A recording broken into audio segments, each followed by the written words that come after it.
ये आकाशवाणी रायपुर है। छत्तीसगढ़ी समाचार बुलेटिन के संग संध्या तिवारी के जय जोहार। अब सुनो आज के प्रमुख समाचार। गरियाबंद जिला में काली हुई मुठभेड़ में कम से कम 18 माओवादी के मारे जाए की खबर, 14 माओवादी के शव बरामद। प्रदेश में नगरीय निकाय चुनाव पर काली जारी हुई अधिसूचना, 10 निकाय में नामांकन पत्र भरे के काम हुई शुरू। और उपराष्ट्रपति जगदीप धनखड़ अपन एक दिवसीय छत्तीसगढ़ प्रवास में रायपुर पहुंचिन। अब समाचार विस्तार ले। गरियाबंद जिला में काली सुरक्षा बल मन के संग हुए मुठभेड़ में कम से कम 18 माओवादी के मारे जाए की खबर है। एमा ले 14 माओवादी के शव बरामद कर ले गए हैं। मारे गए माओवादी मन ले एक माओवादी जयराम उर्फ चलपति ऊपर 1 करोड़ रुपया के इनाम घोषित रहिस। ये माओवादी सेंट्रल एरिया कमेटी के सदस्य रहिस। ये मुठभेड़ में एक जवान घायल हुए हैं, जौनला एयरलिफ्ट करके रायपुर लाए गए हैं। घायल जवान उड़ीसा पुलिस के बताए जावत है। मिले खबर के मुताबिक सुरक्षा बल मन ला गरियाबंद के कुल्हाड़ी घाट वन क्षेत्र में बड़ संख्या में माओवादी मन की मौजूदगी के खुफिया सूचना मिले रहिस। एकर बाद छत्तीसगढ़ ओडिशा पुलिस और सीआरपीएफ डहारले एक सामलात अंतर्राज्यीय अभियान शुरू करेगिस।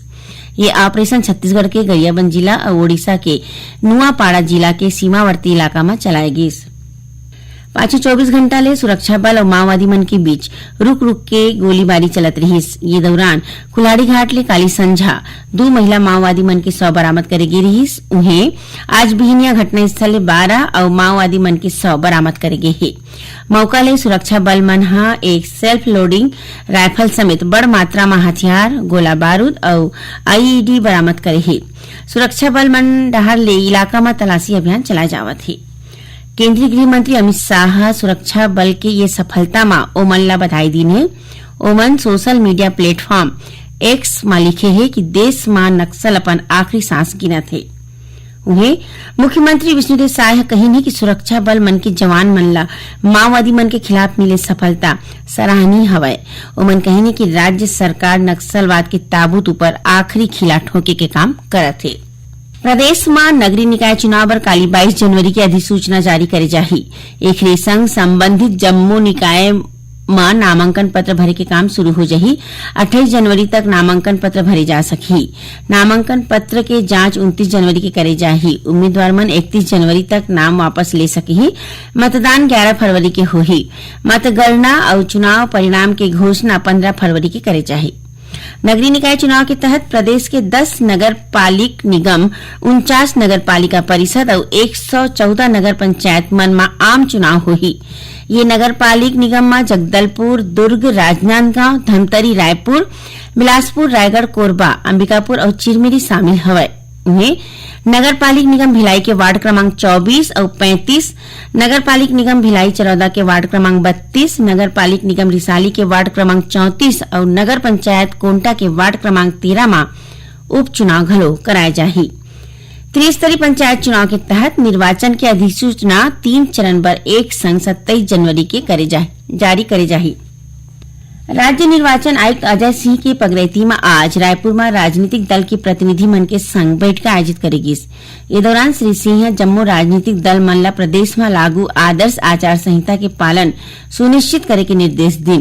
बैठका में मतदान प्रक्रिया ला निष्पक्ष और पारदर्शी बनाए और ईवीएम के उपयोग के बारे में बताई। संगे संग नामांकन प्रक्रिया, मतदान केंद्र की व्यवस्था और मतगणना के पारदर्शिता में चर्चा करेगी। नगरीय निकाय चुनाव की घोषणा के बाद आज भारतीय जनता पार्टी के रायपुर स्थित प्रदेश मुख्यालय में आयोजित एक पत्रकार वार्ता में उप मुख्यमंत्री अरुण साव कहिनी कि भारतीय जनता पार्टी है प्रदेश के जनता के सपना ला पूरा करही और नगरीय निकाय में विकास के नवा अध्याय लिखी। उमन कहिनी कि यह चुनाव नगर निगम में सिर्फ प्रतिनिधि चुने के मौका नहीं है, बल्कि राज्य के शहर के भविष्य ला संवारे के एक मौका हवय। दूसर कोती प्रदेश कांग्रेस मुख्यालय में राखे के पत्रकार वार्ता में प्रदेश कांग्रेस अध्यक्ष दीपक बैज कही कि कांग्रेस राज्य निर्वाचन आयोग ला चिट्ठी लिख के मांग करे है कि नगरीय निकाय और पंचायत चुनाव के परिणाम एक संग 24 फरवरी के घोषित करे जाए। ओमन कही कि ये बेरा चुनाव कराए ले बोर्ड परीक्षा के विद्यार्थी मन ला परेशानी हो सकत है। श्री बैज कही कि कांग्रेस डहार ले ये चुनाव में सबले बड़े मुद्दा भाजपा सरकार के नाकामी और वादा खिलाफी रही। छत्तीसगढ़ी समाचार बुलेटिन आप मन आकाशवाणी रायपुर ले सुनत ह। छत्तीसगढ़ के खबर ले है आपके वास्ता और खबर के विश्वसनीयता ले है हमार वास्ता। आकाशवाणी समाचार रायपुर के प्रादेशिक समाचार बुलेटिन के संगे संग हमार समसामयिक कार्यक्रम आप रेडियो के संग अपन मोबाइल में घलो सुन सकत हो। आकाशवाणी समाचार फेसबुक, ट्विटर और यूट्यूब में घलो हावय। हमार फेसबुक पेज हरे Chhattisgarh news on AIR, Twitter handle CGAIR news और हमार यूट्यूब चैनल हरे छत्तीसगढ़ AIR न्यूज। तो अब रेडियो के संगे संग आपके मोबाइल के माध्यम ले हम आप तक पहुंचत हैं। छत्तीसगढ़ के हर खबर पर सुनत रहो आकाशवाणी समाचार। अब आगू बाढ़बो बांचे समाचार कोती। उपराष्ट्रपति जगदीप धनखड़ अपन एक दिवसीय छत्तीसगढ़ प्रवास में आज रायपुर पहुंचेन। राज्यपाल रमेन डेका माना स्थित स्वामी विवेकानंद विमानतल में उपराष्ट्रपति ला राजकीय गमछा पहना के और पुष्प गुच्छ भेंट करके उनकर स्वागत करें। ए मौका में उप मुख्यमंत्री अरुण साव, केंद्रीय आवास और शहरी विकास राज्य मंत्री तोखन साहू और विधायक मौजूद रहे। शराब घोटाला मामला मां प्रवर्तन निदेशालय ईडी पूर्व मंत्री कवासी लखमा के रिमांड के बेरा खत्म होने के बाद आज ओमला रायपुर के विशेष न्यायालय में पेश करीन, जिहां ओमला कोर्ट 4 फरवरी तक के न्यायिक रिमांड में जेल भेज दे है। ईडी के वकील कोर्ट में अपन दलील पेश करत कही कि कवासी लखमा जांच में मदद नहीं करत है।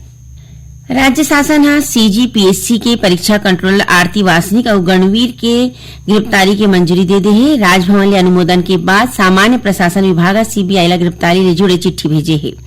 CBI अब कोनो भी बेरा दोनों की गिरफ्तारी कर सकत है। CBI अपन रिपोर्ट में PSC के परीक्षा लीक करे में दोनों की भूमिका ला महत्वपूर्ण बताए है। खबर के मुताबिक मनी लॉन्ड्रिंग मामला में प्रवर्तन निदेशालय ईडी ला सरकार ले बिना मंजूरी ले सरकारी कर्मचारी या अधिकारी ला गिरफ्तार करे के अधिकार है, फिर CBI ला नहीं रहीस। एखर सेती CBI आरती वासनिक और गणवीर की गिरफ्तारी बर सरकार ले मंजूरी मांगे रहीस।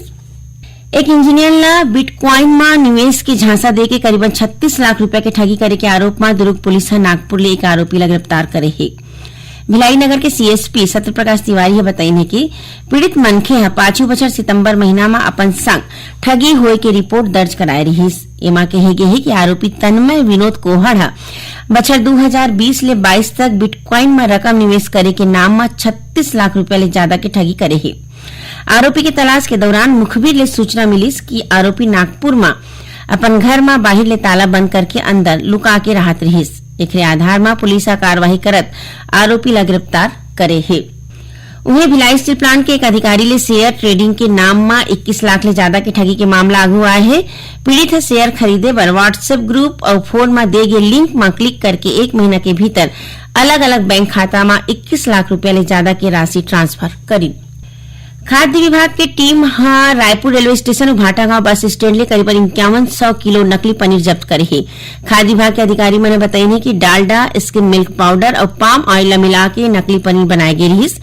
विभाग ला सूचना मिले रहीस कि रायपुर रेलवे स्टेशन में मध्य प्रदेश ले 49 बॉक्स और बस के माध्यम ले पुणे के एक डेयरी ले 53 बॉक्स में पनीर लाई गई रहीस। जब्त पनीर ला जांच बर लैब भेजे गए है। रिपोर्ट आए के बाद आगू की कार्यवाही करे जाही। आखिर में प्रमुख समाचार एक घाव फेर।